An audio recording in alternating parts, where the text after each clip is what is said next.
नमस्ते किसान भाइयों, खानदेश गोट फार्म में अपने यूट्यूब चैनल पर सभी किसान भाइयों का स्वागत है। जो भी स्टॉल फीड गोट्स रहती है, इन गोट्स में उनके जो हूफ रहते हैं, जिनको सिंपल लैंग्वेज में इन मराठी में खुर बोलते हैं या हिंदी में नाखून बोलते हैं।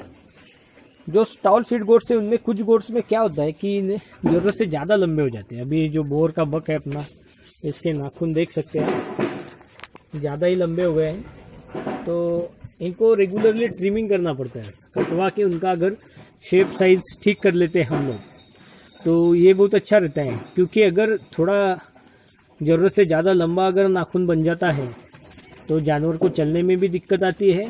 और कभी कभी क्या होता है, तो भाई जल्दी आप नहीं कटवाओ तो फिर रेगुलर टाइप में डिफॉर्मिटी भी आ सकती पैर के अंदर। इसलिए आपको जो भी स्टॉल फीड गोट्स है जिनमें जो नाखून है वो कट करने के बाद मतलब जो बढ़ जाते हैं, तो उनको रेगुलरली कट करना पड़ेगा।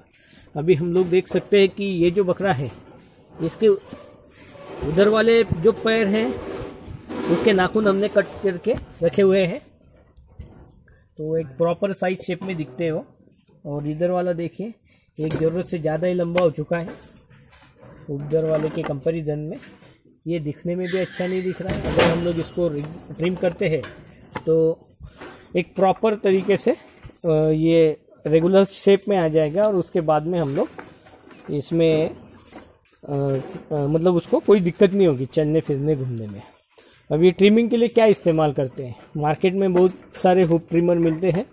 मोस्टली हम लोग ये छोटे साइज़ वाला एक हुप ट्रिमर इस्तेमाल करते हैं। मोस्टली इसका जो ब्लेड है ये बहुत शार्प होता है और छोटे साइज़ में। मैं सजेस्ट करूँगा सभी किसान भाइयों को कि जो छोटे साइज़ में, अभी इसकी जो प्रॉपर अगर हम लोग देखें लंबाई जो है ब्लेड्स की, वो नियर अबाउट 1 इंच के करीब है। मार्केट में आपको जो भी अभी हुक ट्रिमिंग मिलेंगे उनमें 2 से 2.5 इंच लंबे ब्लेड वाले ट्रिमर्स मिलते हैं। तो जितना छोटा रहेगा ब्लेड, मैं चाहूँगा उतना अच्छा रहता है। क्योंकि क्या होता है, जो भी लंबे बने हुए नाखून रहते हैं, ये नाखून इतने हार्ड और सख्त होते हैं कि आप ऐसा नियर अबाउट 1 इंच भी ब्लेड में लेके उसको कटवा नहीं सकते। इसलिए जितना कम लेंगे आप ब्लेड के अंदर, उतने आसानी से कटता है। इसलिए बहुत बड़े ब्लेड वाले ट्रिमर अगर आप इस्तेमाल करते हैं तो आपके लिए ये आसान नहीं जाएगा। इसलिए छोटे जो ब्लेड से यही ट्रिमर अगर हम लोग हुक कटर अगर हम लोग उसके ट्रिमिंग के लिए इस्तेमाल करें तो अच्छा रहेगा। तो अभी हमको एक बात समझना जरूरी है इसके अंदर कि नाखून कटवा देता है, कहाँ तक कटवाना है और कौन सी पार्ट आपको छोड़ देना है। जो भी नाखून बनते हैं उसमें 2 पार्ट रहते हैं बकरों के नाखून के अंदर। अगर हम लोग देखना चाहें, ये जो आउटर लेयर है पूरा बॉर्डर एक अलग पार्ट है, और ये जो अंदर का सॉफ्ट रहता है ये अलग पार्ट है। इसको आप चाहे उतना ट्रिम कर सकते हैं।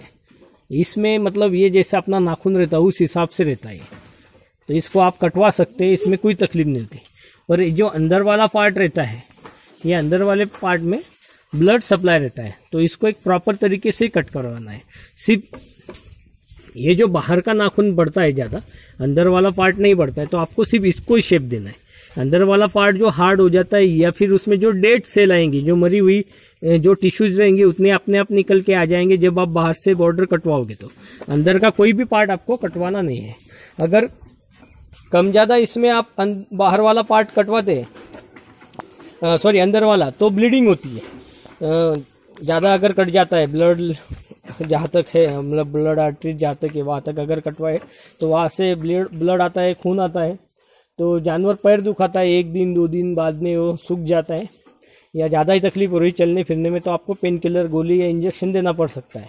पर रेगुलरली अगर आप देखें, आप अगर अंदर वाला पार्ट नहीं कटवाए और जो हार्ड पार्ट है उसको ही कटवाए, तो खून आने की मतलब वो शिकायत कम होती है।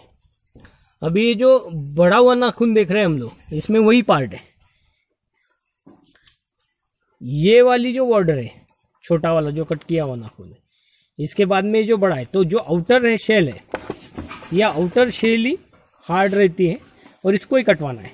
इनर पार्ट इतना बढ़ता ही नहीं है, देखिए तो इनर पार्ट है ही नहीं। ये जो इतना पार्ट है, इतना पोर्शन जो है वो लगभग हार्ड है और डेट हो चुका है। इसको अगर हम लोग कट करवा देंगे इस पार्ट को यहाँ से, तो उसका शेप भी प्रॉपर आ जाएगा और खून भी नहीं आएगा। पर अगर हम लोग इसके अंदर कुछ कटवाने की कोशिश करेंगे, ये दोनों, ये अंदर वाला पार्ट जो सफ़ेद कलर में दिख रहा है, इसको अगर कट करवाने की कोशिश करेंगे तो ब्लीडिंग होती है। पर आउटर जो लाइन्स है, ये जो बाहरी जो नाखून बना हुआ है, ये जो बड़ा हुआ है ये, तो ये नाखून अगर हम लोग कटवाए तो इसमें से कोई नहीं, ये डेड सेल रहती है, मरे हुए टिश्यूज है ये, जैसे नाखून रहते हैं अपने इंसानों में उसी तरह से, तो इसमें कोई दिक्कत नहीं आती। तो इसको अगर हम लोग कट करते हैं प्रॉपरली तो ये बहुत ही अच्छा रहेगा जानवरों के लिए। इतना बड़ा सा पार्ट जो है हम लोगों ने इसको निकाल दिया है और अभी देखिए शेप देख सकते हैं हम लोग, एक प्रॉपर शेप ले लिया है दोनों पैरों में। अब ये जानवरों के लिए इजी रहेगा चलना फिरना और कोई प्रॉब्लम नहीं आएगी, दिक्कत नहीं आएगी उसके पैर में। तो धन्यवाद। हमारे पास हुक ट्रिमर अवेलेबल है, जिस किसी भाइयों को चाहिए आप कमेंट में आपके डिटेल छोड़ दीजिए, हम लोग हुक ट्रिमिंग के बारे में बता देंगे आपको और इसको अवेलेबल भी करवा देंगे। धन्यवाद।